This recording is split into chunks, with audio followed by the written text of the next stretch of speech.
I think I'm gonna chill out at the house. I'm not leaving at all. Look how tired I am. Put your drawers back on. I'm not coming over. Any other brother been like raced over there? Pew! I was like, man, I'm tired. When you look at this list from Terry McMillan, yourself, and you know, just my little half a sentence that I threw in there. Everything is not going to apply to every female. Oh yeah, and ladies, don't think we talking about every female. No. Just the females that it applied to. I mean, not every woman is bitch crazy. Not every woman is crazy. Not every woman is bitch. Shower, slut, I disagree with not every woman is a BICTH. I disagree with that. No, we ain't saying every woman. Now, every woman, I think everybody can be one. But I think, you know, not. You can't be something that you're not. Can we agree on that? Man, why you gonna go mess up my argument, man? Why you gonna mess up my argument? Can we establish that you cannot? It's an impossibility. I'm going out on a limb to be something that you're not. You're gonna mess up my argument. So if they all have the potential, they only have the potential because they are. Okay, what did you tell a man that in the bathroom? What the man said? Or the shooting pool? Man talking about you thought of my mama a bitch. It was an older guy. I went out of shooting pool one night, and it was an older guy. Something happened with the waitress, and he was like, man, you know, she's being mean and she's being a bitch. And he made a comment, and I said, I guess that would apply to all women. And he said, yeah, I never thought about that. All women are bitches. So instead of, there was another guy in the bathroom, instead of the guy looking at the older guy, he looks at me because of the comment that I made that made the older guy say, you know, I guess, you know, all women are bitch. And he says, so you calling my mama a bitch? I said, I don't know your mama. I'm not calling your mother nothing. I said, but if you really want to know what your mother is, you need to ask your father. Because I mean, you know, mama's baby and oh, you got a little stain on your lips. That's one mama, and then there's a whole different mama when it comes to how she gonna deal with daddy. So if you want the true opinion of mama, you need to sit down and have a heart-to-heart with your dad. Dad, break it down for you. Dad will break it down and say, son, I don't want to alarm you or offend you, but your mama's a bitch. Hey, when we come back, we're going to finish up our list, and then we're going to go on to this article about how, what's the article, how to love a man, a black man? Oh, yeah. Oh, man. So we're going to go from... Interesting stuff. We're going to finish our list, and we're going to come back and conclude it with how to love a black man. So, how do you love a black? You remember that? How do you love a black man? How do you love a black woman? It was a play back in the day. Nah. You don't remember that? Nah. Yeah. Hey, we're back. We're back. You're back with AJ and D on Soul Connection. Hey, we were just talking about our list of why a woman is not married, and we're gonna finish our list. I think we stopped off on number 6. D, what's number 6? My number 6 is, and you can quote me on this. My number 6 is we were talking about survival mode. Survival mode. So I did my number 6. Okay. Survival mode. Well, my number 6 is self-centered and selfish. Now I hate a selfish bitch. I mean, you know, I understand. That's worse than being bitch crazy. Now I know all of us have some level of selfishness because I think that's just in human nature. Right. But when a woman is always talking about me, what about me? What about my feelings? What about me? What you gonna do for me? I hate it. Yeah. I hate it. That's a definite reason why I should be not married. Yeah. And I remember marriage is a union, isn't it? So it means it ain't about you no more. It ain't about you, it's about us. Me. Yeah. All right, what's your number 7? My number 7 is going to be something simple. All right. Nothing extravagant. Hopefully nothing controversial. My 7th reason for a woman not being married is reputation. That's why a lot of women move from their hometown. Basically, they move someplace and start over, like and start over. But then they don't wonder why they don't never tell you, why you never took me home with you. Yeah. You'll never go home to none of my family reunions. Then get that drunk uncle or auntie start telling you business. You still having sex with everybody. You still doing it in the parks after dark. Yeah, I remember when you had the man in the bathroom and another was sneaking in the window. Yeah. You remember that? Yep. So, yeah. Yeah, that's why they move away, man. They move away, find by themselves. You're like, why would you move to a state where you don't know nobody? I'm talking about you struggling. I got a lot of skeletons I was trying to get rid of. They go bone right there. Oh my God. Is that mine? Them bones in the closet. Man. All right. But that's my number 7, reputation, man. Reputation is I mean, I've heard people I've heard a person tell another person your reputation precedes you. Mm-hmm. That's not something to want. You know what I'm saying? You go in a department store and people whispering like, yeah, that's that chick that swallows. Oh man, my number 7 is they carrying too much baggage. That's that Erykah Badu stuff, huh? Yeah, bag lady. Bag lady. You gonna miss your bus. The bus is representative of the right guy, right? So you gonna miss your bus carrying all them bags. And don't get me wrong. I think everybody have some baggage somewhere, but when you have baggage, you can't be bitch crazy. You can't set your bar too high. And you can't be self-centered. You can't be self-centered. You can't be none of those if you got all this baggage, because and some of y'all baggage follow you around everywhere. I mean, when I say follow you around, I'm talking about your kids. Some of y'all just got some badass kids, and you know, and you know who you are. That made your kids bitch crazy.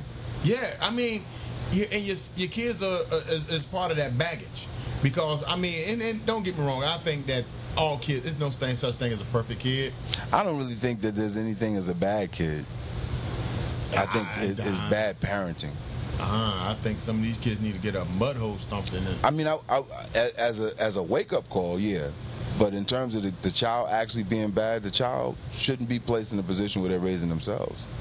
Man. So somebody in the authoritative capacity has to take responsibility and should be the first ones to get their ass whooped. And with the bad kids, I got problem from a previous relationship. You bring your problems from a previous relationship. So not only do you have the the bad kids, you're bringing your problem from a previous relationship. And holding somebody responsible for something that they didn't even do. My goodness. I got a buddy of mine. You're not my father! I know. I got a buddy of mine who got married to this young lady, and she brought her issues from her previous relationship into the new marriage, and it made him to be so miserable. And I'm happy that I'm not gonna sit here and say I'm happy that any relationship don't make it. I'm happy that he's happy now. Right. But I'm sad that they couldn't make it, because I really liked her. I thought she was cool. I really liked her. You didn't have to deal with her bitch craziness. That's probably one reason I was able to like her. He said, I'm going home, bitch crazy. But I'm happy that he's happy now. But when we would have our talks, and I would feel for him. Mm-hmm. Because I personally didn't think that he deserved the treatment that he was getting. On the flip side, a lot of women that are good people find themselves in relationships with guys that are stir crazy. Okay. And you know, like how Martin Lawrence described in his comedy, you know, dude showing up to the club in flip-flops, crazy deranged. So a lot of women are subjected to those same things, you know, just keeping it fair. And you know, my heart goes out to anybody that has to endure dealing with either a stir crazy. We're gonna call the guy stir crazy, and you know, we'll let the women come up with a with a title for him. But for now, we're just gonna say stir crazy, and with the women, we're gonna keep not all women, just women that it applies to, they bitch crazy.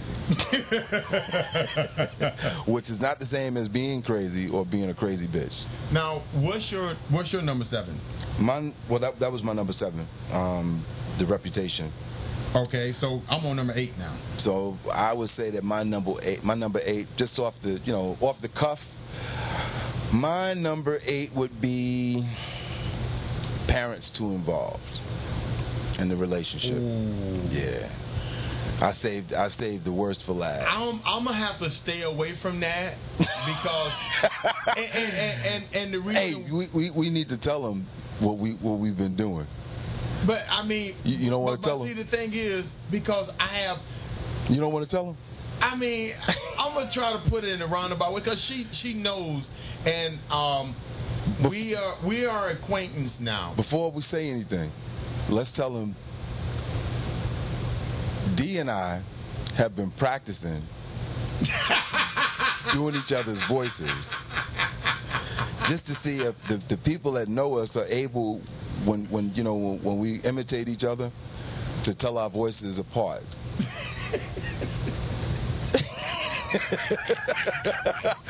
Yeah, finish, D. I'm gonna try to say this in the most delicate. Most delicate way I can. Loving. You gotta add loving. Okay, and sensitive. I was involved, and I was younger, and I was involved with this young lady, and her mother. Father cool as hell. Mm-hmm. Father cool. I mean, can't get asked for a better at this time potential. Was he so cool that he give you money to take his daughter to the hotel instead of you trying to sneak in at the crib? He wasn't that cool. But hey, father's cool as can be. Mom, what's number 1? Bitch. Home run. Out of the park. Hey, man, mom was, oh my goodness, hated my guts. And now, don't get me wrong, I have not dated any woman to this day that mother ever had issues with me. I got along good with parents, period. Mm-hmm. I mean, you name it from A to Z. Every girl I done dated that I've been involved with to the point where I met their parents or the in-laws, mm-hmm. or potential in-laws or their family or what have you, mm-hmm. I never had issue with family. I mean, I think that I have that type of personality that I can pretty much get along with some of everybody. He said, I'm charismatic. But charismatic, yeah. I got that type of personality. Woman, and I never did anything to her mom. Mm-hmm. Her mom thought I was not good enough for her daughter. And her mom wanted you. That's what it was? Her mom wanted you. Oh, she was angry because why couldn't you deal with me? You wanted me? I gotta hide my feelings and stuff. You wanted me, so I hate you. That's why you treated me the way you treated me, because you wanted me all these years. She was having daydreams. She was having daytime emissions. Man, but mother hated my gut and was involved. She was in love with you, man. And involved with her daughter's life in every aspect of She was trying to live vicariously through her daughter. But I'm willing to bet you now, if you're listening, you picked the wrong one. How about that? You picked the wrong one. How about that? In the face. Yeah. Stay out your kids' life. You know what I mean? You just ruined her. Ruin. Stay out your kids' life. But you know what? My wife is so happy that you was involved in her daughter's life like that. She is so happy. She's so happy. She is so happy. So happy. That you was involved in your daughter's life. Your daughter's miserable. Now your daughter hates you. How about that? My mama all in my business. Okay, let's press number 8. I'm a come off the cuff again, and I'm gonna make up a number 8 because I didn't have one written down. I didn't have a number 7 written down, but I was thinking quick on my butt because I'm sitting down. I'm gonna say my number 8 is going to be. If we had a drum roll, you'd hear it right about now. Number 8 on the list, on D's list. Not to be confused with D's nuts, but on D's. That's a stalling tactic, people. No dead space. Okay. Well,